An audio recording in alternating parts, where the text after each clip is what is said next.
ആൾക്കൂട്ട കൊലപാതകങ്ങളും ഭക്ഷണം മോഷ്ടിച്ചു എന്നതിൻ്റെ പേരിൽ ഇരയെ ആൾക്കൂട്ടം കൂടി നീതി നടപ്പാക്കുകയും ചെയ്യുന്ന കമന്റ് ബോക്സുകളിൽ നിരന്തരം കുറ്റവാളികൾക്ക് വേണ്ടിയിട്ട് അവരുടെ ജീവിതത്തിന് വേണ്ടിയിട്ട് ഇങ്ങനെ മുറവിളി കൂട്ടിക്കൊണ്ടിരിക്കുന്ന ഒരു മനുഷ്യരുണ്ടല്ലോ, ആ മനുഷ്യരോട് ആദ്യമേ പറഞ്ഞുകൊള്ളട്ടെ, വധശിക്ഷ ഒരിക്കലും നീതി നടപ്പാക്കുന്നില്ല എന്നുള്ളത്.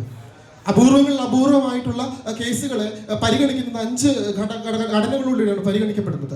അതിന് 3 എണ്ണം എന്ന് പറയുന്നത് സാമൂഹ്യമായിട്ടുള്ള കോൺട്രിബ്യൂഷനുകളിൽ നിന്ന് വരുന്നതാണ്.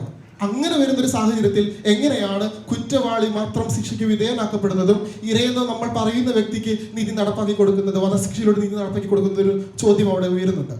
അതിൻ്റെ ഏറ്റവും മനോഹരമായിട്ടുള്ള നമ്മൾ ചർച്ച ചെയ്യേണ്ട വിഷയം എന്ന് പറയുന്നത് നീതി എന്നത് വ്യക്തി അധിഷ്ഠിതമാണ് എന്നും സമൂഹത്തിന്റെ പൊതുബോധത്തിൽ നിന്നുണ്ടാകുന്ന നല്ല നീതി എന്നുകൂടി നമ്മൾ മനസ്സിലാക്കേണ്ടതായിട്ടുണ്ട്. ഭരണകൂടത്തിന് ഒരു കാരണവശാലും ജന്മം നൽകുവാൻ അവകാശമില്ലാത്തപ്പോൾ ഭരണകൂടത്തിന് എങ്ങനെയാണ് ജീവൻ എടുക്കുവാനുള്ള അവകാശം ഉണ്ടാക്കുന്നത് എന്നുള്ളൊരു ചോദ്യമുണ്ട്. അതോടൊപ്പം തന്നെ കൂട്ടി വായിക്കേണ്ടത് അങ്ങനെ വരുന്നൊരു സാഹചര്യത്തിൽ ഭരണകൂടം സ്പോൺസർ ചെയ്യുന്ന കൊലപാതകമായിട്ട് നമുക്ക് ഈ വധശിക്ഷയെ കണക്കാക്കേണ്ടതായിട്ടില്ല. ദേശീയ നിയമ സർവകലാശാലയുടെ കണക്ക് പ്രകാരം ഏകദേശം 70% മുകളിലുള്ള വധശിക്ഷയ്ക്ക് വിധിക്കപ്പെട്ട മനുഷ്യർ പിന്നോക്ക വിഭാഗത്തിൽപ്പെട്ടവരോ പാർശ്വവൽക്കരിക്കപ്പെട്ടവരോ ആണ്.